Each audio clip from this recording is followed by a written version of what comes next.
ये ब्रह्मांड अनगिनत ग्रहों से भरा हुआ है और उन्हीं में से एक ग्रह है हमारी धरती। यहाँ करोड़ों प्रजातियां बसती हैं, कोई जंगलों में, कोई पानी के नीचे, कोई आसमान में उड़ता है और कुछ हमारे साथ इंसानों के बीच रहते हैं। भारत में एक जीव है जिसे हम गौ माता कहते हैं।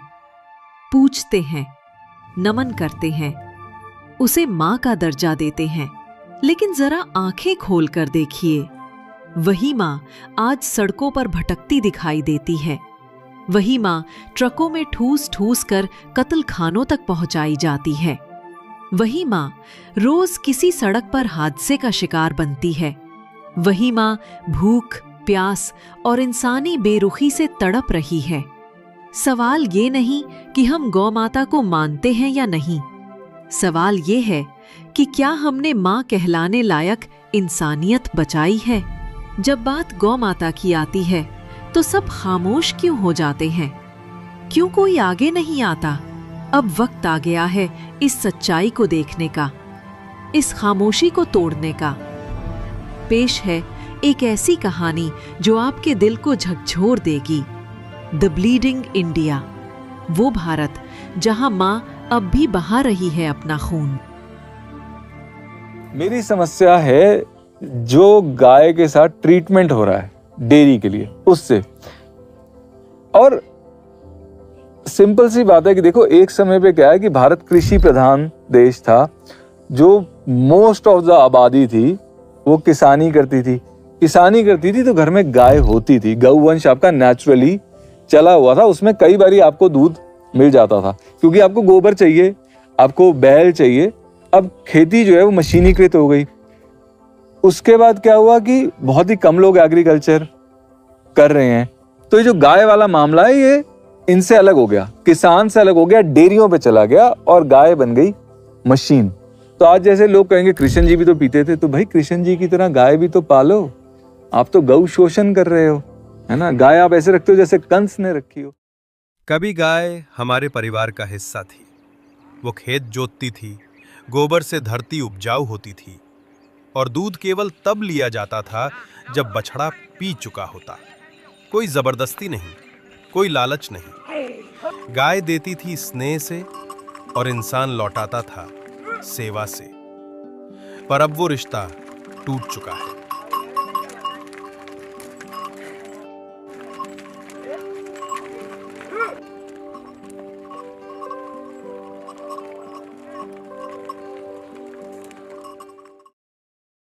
कभी सोचा है आपकी प्लेट पे दूध, पनीर, चीज, घी आता कहाँ से है? क्या वो वही अमृत है जो हमें दिखाया जाता है, या फिर इसके पीछे छुपी है एक ऐसी रियलिटी जिसे कोई नहीं बताना चाहता? यही पता लगाने हम निकले एक सफर पर।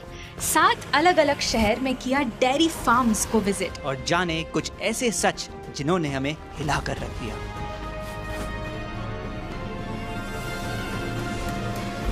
तो पहुंच चुके हैं हम अपने पहले डेयरी फार्म में। प्लान बहुत सिंपल है, अंदर जाएंगे, फार्मर को इंटरव्यू करेंगे, जब वो थोड़ा कंफर्टेबल फील करें उनसे रिकॉर्ड करने की परमिशन लेंगे और एक एक करके इस एरिया के हर डेयरी फार्म को कवर करेंगे। Sound simple.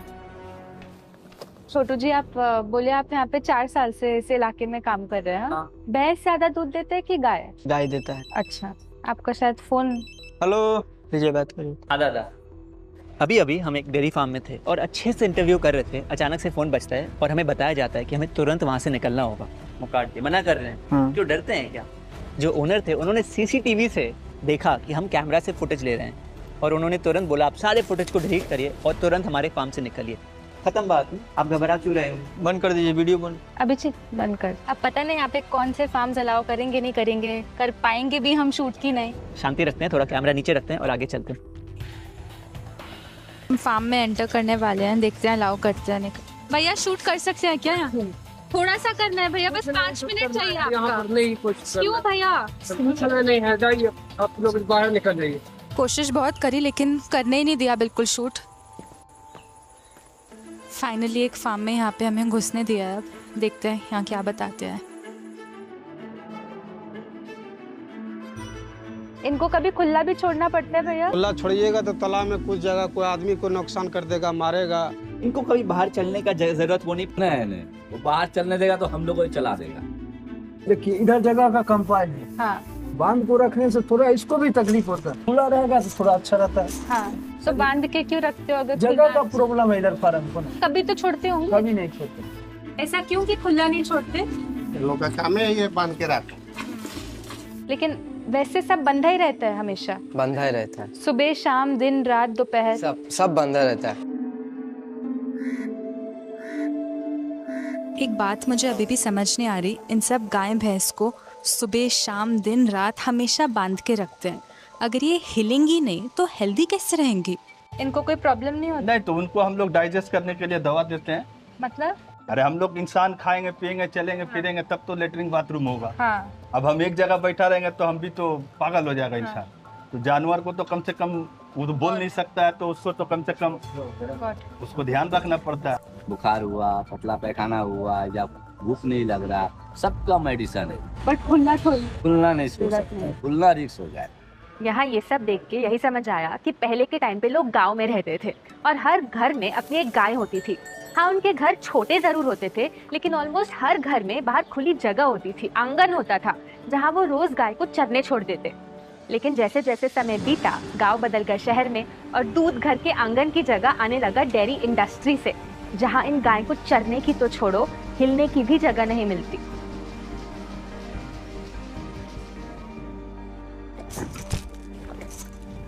आपको इनकी रस्सी की लेंथ पता है जिससे ये पूरा समय बंधी रहती है?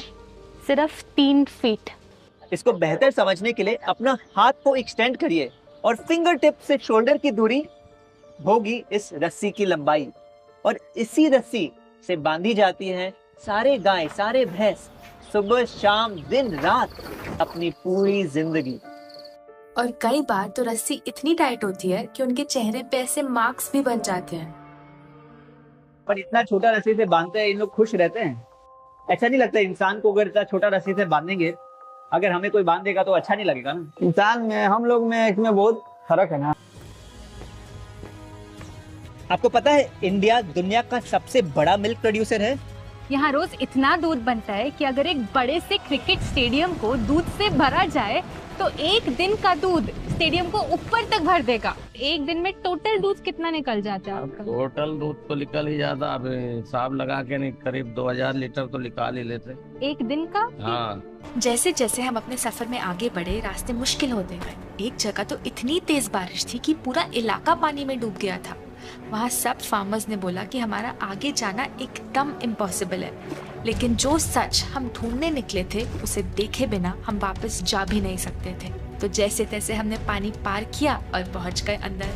तब समझ आया क्यों सब फार्मर्स हमें वापस भेजना चाहते थे। हम यहाँ एक डेयरी फार्म में आए हैं जहाँ पे पूरा पानी भरा हुआ है। इतनी स्मेल आ रही है, गटर का पानी जैसा स्मेल। और जब हमने यहाँ पे पूछा कि कितने टाइम से भरा हुआ है पानी, एक दिन नहीं, एक हफ्ता नहीं, महीनों से ये पानी ऐसा ही है और ये गाय इस गंदे पानी। बहुत पतली पतली गलियां यहाँ पे, बहुत केयरफुली चलना पड़ता है क्योंकि फ्लोर बहुत स्लिपरी होता है। Man is getting to me a little. यहाँ इतनी बदबू है, हमसे 5 मिनट खड़ा भी नहीं हुआ जा रहा क्योंकि ये सारे गाय और भैंस यहीं पे अपना गोबर और पेशाब करते और यहीं अपनी लाइफ की सारी सांसें भरते। अब क्योंकि यहाँ पे बहुत फ्रीक्वेंटली क्लीनिंग नहीं होती, ये एरिया बेसिकली इन्फेक्शंस और जर्म्स का घर बन जाता है, जिसकी वजह से गाय या बफलो के अडर्स में एक इन्फेक्शन हो जाता है जिसको मस्टाइटिस भी कहते हैं। इंडिया में 45% गायों को आज ये बीमारी होती है। अब आप ही बताएं, उनके अडर्स में इस इन्फेक्शन की वजह से किसान दूध निकालना बंद कर देगा क्या? बिल्कुल नहीं। दूध ही उनकी इनकम सोर्स है, तो रुकना मतलब नुकसान। और इसीलिए फार्मर्स इस मस्टाइटिस के दौरान भी दूध निकालना जारी रखते हैं। तो वो सारा इन्फेक्शंस और जर्म कहाँ ट्रांसफर होता है, आप ही सोचिए। हमें लगता है कि ये डेयरी फार्म्स की रियलिटी हमसे कहीं बहुत दूर है, लेकिन यही का तो दूध है जो हमारे हर चाय के कप, हर कॉफी के मग, हर पनीर के क्यूब में डाला जाता है। तो ये रियलिटी हमसे कहीं दूर कैसे हुई?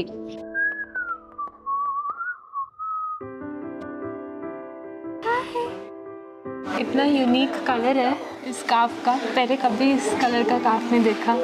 मन कर रहा है घर लेके चलो इसको। This guy really likes my kurti.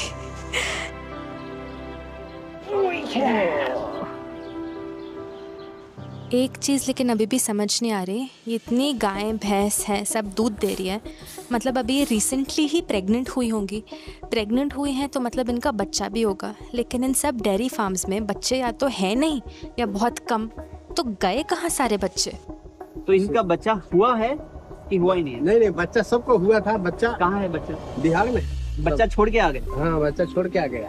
जैसे वो बच्चा छोड़ दिया, जैसे गाय भैंस का बच्चा छूट गया तो उसको फिर पालता नहीं ना, उसको तो बेच देते हैं सब। यहाँ पे बच्चे नहीं रखते? बच्चे साइड में है। साइड में है? हाँ। कहाँ पे दिखाइए ना। बच्चा इधर है रहता है वो। अच्छा। इधर जगह नहीं है, इधर हाँ। साइड में रहता है। जैसे अगर देखें आपके पास 20 है गाय भैंस मिला के, लेकिन बछड़े कम है। हाँ, बच्चे और मर जाता है वो। मर जाता है मतलब? बछड़े होते हैं लेकिन बछड़े सब मर जाते हैं। कैसे मर जाते हैं वो मतलब? गाड़ी में आता है ना, चपा चुपा के मर जाता है। उनके पाँव के नीचे मर जाता है। अच्छा। गाड़ी में हरियाणा से लेके आते हैं। हाँ। तो कोई भैंस उसके ऊपर पैर रख दिया तो दब के मर जाते हैं। ऐसा भी होता है? सही। ये होता है यहाँ पे? यहाँ पर नहीं, रास्ते में हो जाता है। रास्ते में हो जाता है। वो वाला सो रहे, वो बच्चा मार गया। कैसे मरा? वो नया बच्चा आया, कल के भैंस आया और गाड़ी में दाब दिया होगा, उसमें मर गया। हाँ, वो गाड़ी में तो बांधा रहता था ना, जगह नहीं रहता। जगह नहीं रहता। दुख नहीं होता है बच्चा से? दुख किसको नहीं होता है? आपका बच्चा छोड़ दीजिएगा तो दुख नहीं होगा। मैं तो वही सोच रहा हूँ। दुख तो सब यहाँ खुशी खुशी कैसे जी रहे हैं फिर? भूल गया बच्चा, गम में अपना भूल गया। जो माँ है जिसकी बच्चा है उसको बुरा लगता है, उसको क्या बुरा लगता है? वो तो गाना उसको फर्क नहीं पड़ना कुछ। कहा जाता है दुनिया के सबसे बड़े दुखों में से एक होता है अपने बच्चे से दूर हो जाना। अगर आप खुद एक माँ हो तो शायद आपसे बेहतर तो कोई ये दुख समझ ही नहीं सकता। ऐसा दुख होता है जो शब्दों में भी बयान नहीं किया जा सकता। अब माँ तो माँ होती है ना, चाहे गाय हो या इंसान, तो क्या हमारा उसे इतना बड़ा दुख देना सही है? मैं आपका 2 मिनट इंटरव्यू ले सकती हूँ? I guess not. कोई भी माँ, इंसान हो या गाय, दूध तो अपने बच्चे के लिए देती है ना, मगर यहाँ तो बच्चे ना के बराबर हैं, तो ये गाय दूध देती कैसे है? इसके बदौलत दूध देता है। अच्छा, ये मेडिसिन है? ये मेडिसिन। इस क्या है पता नहीं है? नहीं। बच्चा उसका नहीं है, इंजेक्शन नहीं लगाएगा तो दूध नहीं देगा। और इससे होता क्या है उसके बॉडी में? हम चाहे कोई टेबलेट खाता है जोश का, वैसा ही इसका इंजेक्शन। हाँ। इंजेक्शन लगाया तो उसका अंदर, शरीर का अंदर जोश बन जाता है। जोश बन जाता है।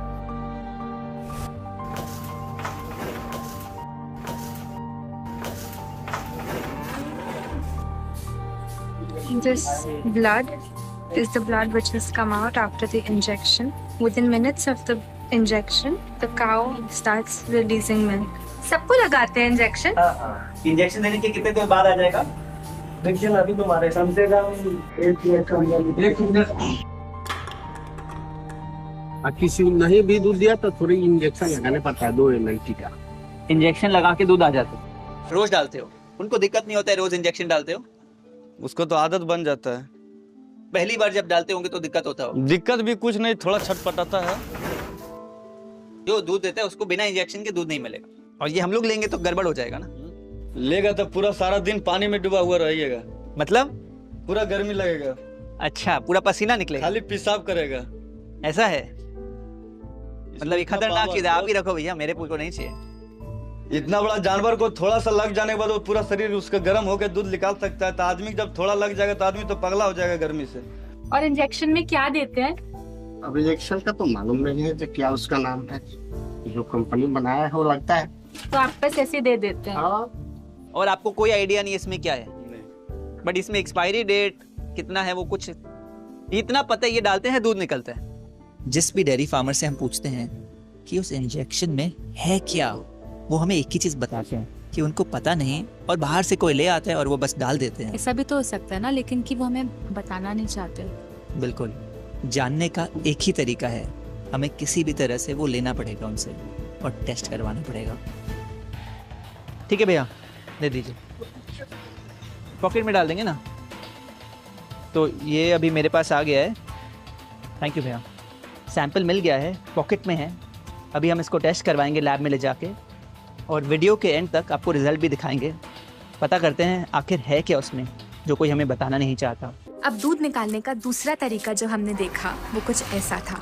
उस गाय की टांगों को बांधना, फिर बछड़े को खुला छोड़ना ताकि वो अपनी माँ के पास आए और माँ अपने बच्चे को देख के दूध प्रोड्यूस करे। जैसे ही बछड़ा दूध पीने लगे उसको वापस दूर बांध देना ताकि सारा दूध फार्मर खुद निकाल सके, ताकि वो बछड़े के पेट की जगह हमारी प्लेट में आ सके। जैसा कि भी हम देख सकते हैं, बछड़ा चाहती है दूध पीने का, मगर वो इतना नज़दीक होते हुए भी इतना दूर है कि वो पहुंच नहीं सकती, और वो दूध एक्चुअली जो ग्वाला है वो निकाल रहा है और उसको बेचेगा। बच्चा ओहो आराम से भैया। आप में से बहुत लोग बोलते हैं अरे कृष्ण जी भी तो दूध पीते थे, लेकिन एक बार सोचिए, क्या कृष्ण जी के टाइम पे गायों को 3-3 फीट के रस्सी से बांधा जाता था? क्या उन्हें इंजेक्शंस लगाए जाते थे? क्या उनके बछड़े को उनके माँ से दूर कर दिया जाता था? अब दूध निकालने का तीसरा तरीका हमने जो यहाँ देखा, उसको इस वीडियो में इंक्लूड करने से पहले बहुत सोचा, करे ना करे, क्योंकि उसे देखकर शायद आप बर्दाश्त ही ना कर पाए। लेकिन पूरा सच आपके सामने लाना ये हमारी रिस्पॉन्सिबिलिटी और ड्यूटी है, इसीलिए हमें उसे स्किप करना भी सही नहीं समझा। ये काफ की, एक बछड़े की डेड बॉडी है जिसकी रिसेंटली यहाँ पे डेथ हुई है। जिस तरह वो मर गया ना। कितनी उम्र का? 10 दिन का है करीब। 10 ही दिन का था? हाँ 10 दिन का। फिर वो बीमार हो गया, वो बीमार होने के बाद वो मर गया। अच्छा। मरने के बाद उसको पैकेट बनवाएंगे। पैकेट बनवाना मतलब? जिस तरह ये बना हुआ है ना, ये हाँ ऐसे बनवाएंगे उसको, फिर उसको आगे रख के दूध निकालते हैं। पैकेट बनवा के दूध निकालने में आसान होता है? ऐसा क्या फायदा होता है उससे? फायदा होता है कि उसको मालूम पड़ता है कि ये हमारा बच्चा है। पर एक तरह से तो धोखा हो गया उससे। धोखा हो गया, लेकिन उसको मालूम पड़ता है कि हमारा अभी बच्चा है। और फिर दूध देते हैं? फिर उसके देखने के बाद वो दूध दे देता। और वो नहीं रहेगा तो? नहीं रहेगा तो लात मारेगी, इसलिए उसको बनवाना पड़ता है। उसको आगे डाल के आराम से बैठ के दूध निकालना। उसको मालूम है कि ये हमारा बच्चा है, इसको खुशबू से वो पहचानती है कि हमारा है। लेकिन वो बच्चा तो मर गया है, उसको तो मालूम है ना। मर गया, लेकिन उसको खुशबू आएगा उसमें, ये हमारा ही है। अच्छा, ऐसा होता है उसके। कैसे बना ये? बनाने वाले रहते हैं आदमी गांव में। किस चीज से बनता है? इसका स्किन निकाल के, जो बच्चा मर गया। अच्छा, उसे बनाते हैं। जो भैंस का बच्चा मर गया, जो दूध नहीं दे रही है, उसको ऐसा बना के उसके सामने रख देते हैं। वो समझती है कि ये मेरा बच्चा है, जिंदा है, वो दूध दे देती। अभी अभी हम उस डेयरी फार्म से निकले हैं। बहुत मुश्किल था, हमें पता था कि हमें शूट करना है, तो हमने किसी तरह से अपने आप को almost I was telling myself कि नहीं ठीक है, डोंट गेट अफेक्टेड, बस अपना do your duty, speak, but to know that वो काफ को भी बंद करके पैकेट बना के वहाँ टांगने वाले हैं। जितना भी लॉजिकल माइंड को हम लोग हैंडल करने का कोशिश कर रहे थे, कहीं ना कहीं वो इमोशनल साइड कि हम इंसान कैसे बन गए। हम अपने खुद के सेल्फिशनेस के लिए, हम अपने खुद के प्रॉफिट के लिए किस हद तक गिर सकते हैं, सोचने की बात है। एक एवरेज गाय की उम्र लगभग 20 से 25 साल होती है, लेकिन इंडिया के एक डेयरी फार्म में गाय सिर्फ 8-9 साल ही जिंदा रहती है। आखिर ऐसा क्यों? कितना दिन तक साइकिल चल? ये आपका 5 बच्चा 6 बच्चा हो जाने से बूढ़ा हो जाएगा, उसका बाद और नहीं चलेगा। नहीं चलेगा। फिर क्या करते हैं उसके बाद? फिर उसके बाद हम लोग दान में दे देता है किसी को। बट जब तक दूध देती है तब तक नहीं रखते? रखते ना, रखते उसके बाद बेच देते हैं। जब दूध देना बंद कर देती है, आपके पास क्या उपाय बचता है? उपाय यहाँ क्या बचेगा शहर में, और उपाय क्या नाम है, बेचने के अलावा क्या बचेगा? बेच देते हैं, वो वहीं पर बेच देता है, फिर वो बेच देगा। बेच दिए थे हम लोग। सब कह रहे हैं बेच देते हैं, दान दे देते हैं, लेकिन क्यों दान दे देते हैं, क्यों बेच देते हैं, ये हमें साफ साफ कोई क्यों नहीं बता रहा। बिक जाता है। कहाँ बेचते हैं? यहाँ पर बिक जाता है, खटाल में पार्टी लोग लेता है, दूसरा कोई आदमी लेता है। और फिर वो क्या करते हैं वो लोग? क्या करता, कटाई उटाई करता होगा। दूध जब तक देगा वो जिंदा है, कील हो जाने, दूध खत्म हो जाने के बाद खत्म। कील का मतलब? दुकान में देखते हैं ना जो टंगा रहता है कोई। आपको बुरा नहीं लगता? क्या करेंगे, हमारा तो व्यवसाय है, कोई तो माने मजबूरी में तो कोई काम करता है सब। How do you feel? It's just I can't imagine that someone will hang him over down, butcher her.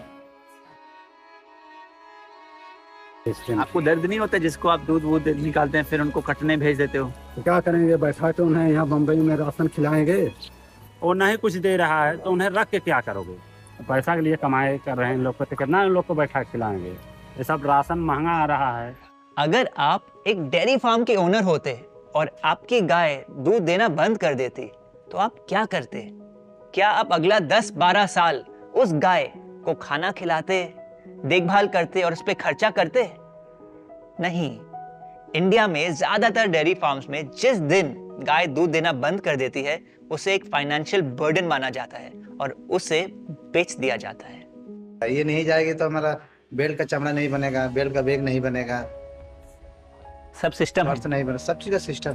पहले उसका मांस खाया जाएगा फिर उसका चमड़ी इस्तेमाल होगा, बट कहीं ना कहीं डाई बनता है जो छिटते हैं, सब सिंग का जो क्या है सब डाई नहीं बनता है। हाँ, कंघी बनता है सिंग से। अच्छा, अभी तक हमने जितने भी डेयरी फार्म से विजिट किए हैं ज्यादातर समय हमें इनके तरह बहुत warm and genuine dairy farmers मिले हैं जो हमें अप्रिशिएट करते हैं, हमें वेलकम करते हैं और हमारे हर सवाल का जवाब खुशी खुशी ऑनेस्टली देते हैं, ट्रांसपेरेंटली, बिना कुछ छुपाए। और इस पूरे चीज में इनकी कोई गलती नहीं है, ये भी इस सिस्टम में ही फंसे हुए हैं। ये पूरा डेयरी इंडस्ट्री का सिस्टम ही फ्लॉड है। So this is the keel. So after the cow is done, stops milking, comes here, is hung to this thing and is hung here. India इस दुनिया का सबसे बड़ा मिल्क प्रोड्यूसर है, ये तो हम सबको पता है। लेकिन क्या आपको पता है इंडिया इस वर्ल्ड के सबसे बड़े बीफ एक्सपोर्टर्स में से भी एक है। पहले हमें लगा कि शायद ये कोई कोइंसिडेंस है, लेकिन यहाँ आके पता लगा कि कोई कोइंसिडेंस नहीं, क्योंकि डेयरी और बीफ इंडस्ट्री दोनों साथ चलती है। जो भी गाय या भैंस दूध देना बंद कर देती है वो मीट इंडस्ट्री के लिए रॉ मटेरियल बन जाती है। डेयरी और बीफ दोनों एक ही सिक्के के दो पहलू हैं। हमने पाया कि कई जगह तो दिन में 3-3 बार भी गायों को मिल्क किया जा रहा था, तब तक जब तक अंदर एक भी बूंद दूध की ना बचे। मैंने यहाँ ये भी देखा कि यहाँ बच्चे थे तो सही, लेकिन उन्हें अपनी माँ के साथ कभी नहीं रखा जाता था। सो यहाँ कंडीशंस पहले से बहुत बेहतर मिली, लेकिन एंड ऑफ द डे ये भी लगा कि यहाँ भी वो गाय उनके लिए दूध निकालने वाली मशीन से ज़्यादा शायद और ज़्यादा कुछ नहीं।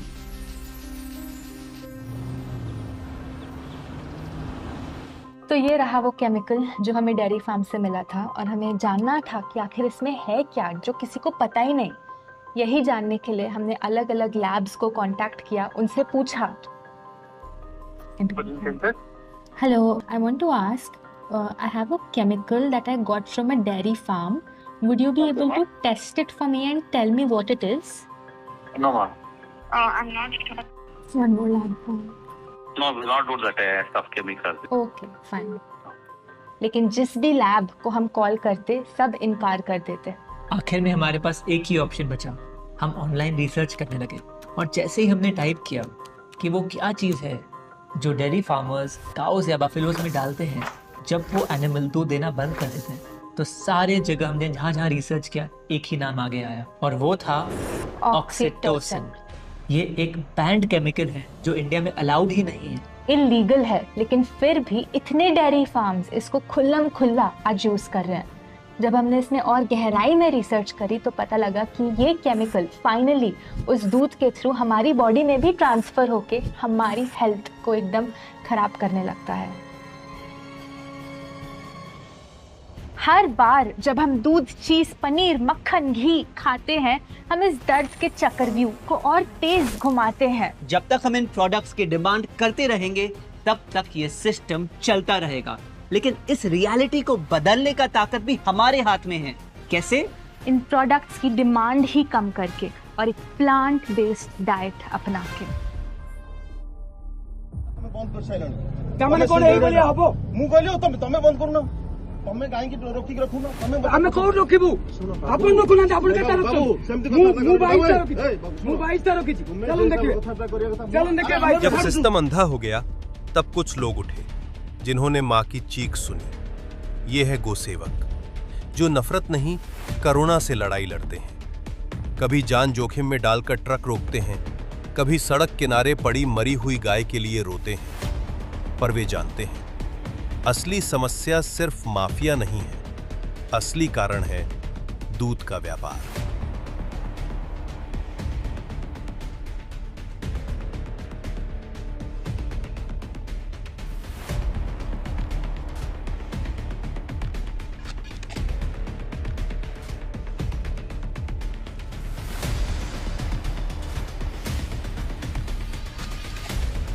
इन केंद्रों में हर दिन नई गाय आती है, कोई दुर्घटनाग्रस्त, कोई बूढ़ी, कोई अत्याचार की शिकार।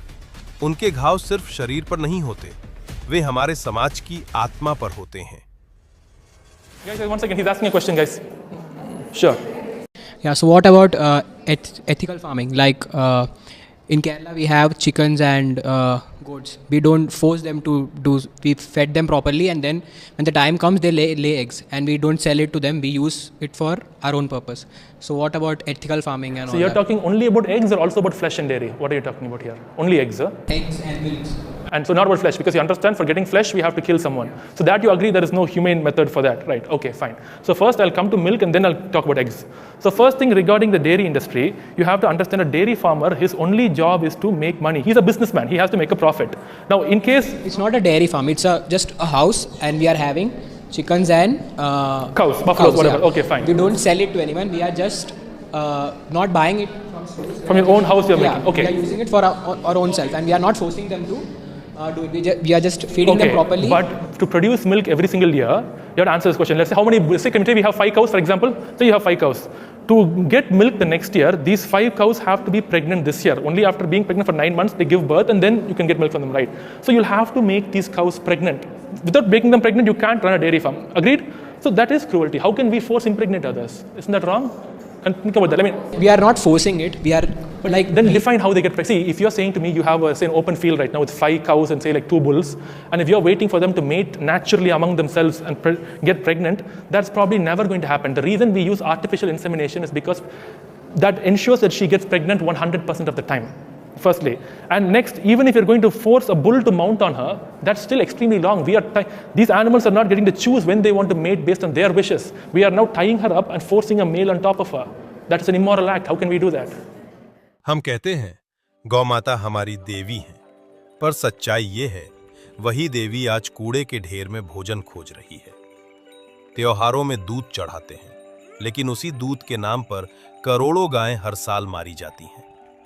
क्या यही धर्म है? पूजा नहीं, करुणा असली धर्म है।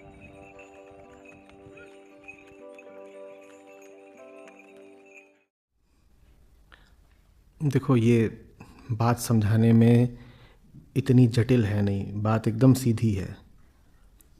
और जो नहीं समझ रहा है उसके पास तर्क कम है, बेईमानी ज़्यादा है। बेईमानी को छुपाने के लिए तर्क दे रहा हो वो अलग बात है। बस एक बात बोलनी होती है,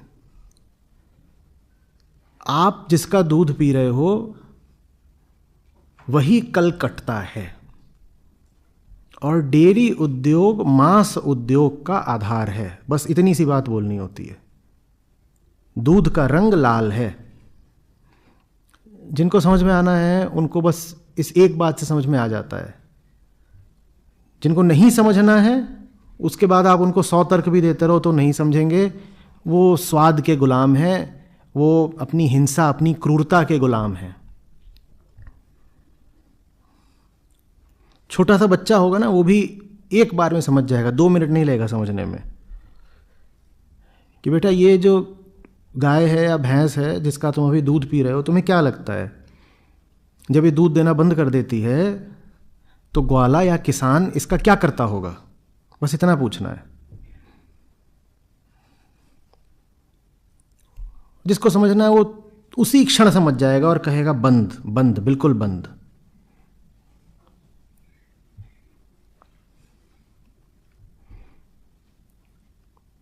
जो समझ सकता है वो अपने आप ही फिर ये भी सोच लेगा खुद ही कि अगर वो गाय भैंस पाली इसलिए जाती है कि वो दूध दे, तो फिर तो पालने वाले का मुनाफा इसी में है कि वो लगातार दूध देती रहे।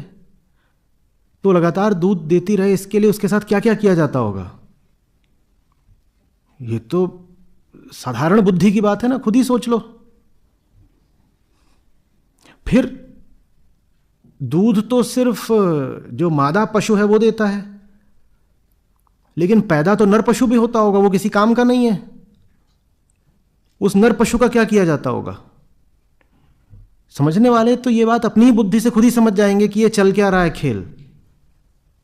2 मिनट लगेगा। और जिनको बार बार समझाने पर भी नहीं समझना, वो फिर अब राक्षसी वृत्ति के हो चुके हैं, उनका कुछ करा नहीं जा सकता। अगर सच में हम गौमाता से प्रेम करते हैं तो पहला कदम यही है, दूध का त्याग। हाँ, सुनने में कठिन लगता है, पर यही असली सेवा है। जब मां का दूध हमारा अधिकार नहीं रहेगा, तभी उसकी हत्या रुकेगी। अब वक्त है हम गाय को पूजना नहीं, बचाना सीखें। पौध आधारित भोजन अपनाएं, करुणा आधारित जीवन चुनें, क्योंकि वीगन बनना कोई ट्रेंड नहीं, ये मां को आजाद कराने की प्रतिज्ञा है। भारत की आत्मा घायल है, पर अभी देर नहीं हुई। जब हम करुणा चुनेंगे, तब ये धरती फिर से पवित्र होगी। द ब्लीडिंग इंडिया तभी रुकेगा जब हर भारतीय कहेगा, मैं अब दूध नहीं, दया पीऊंगा। जय गौ माता, जय भारत।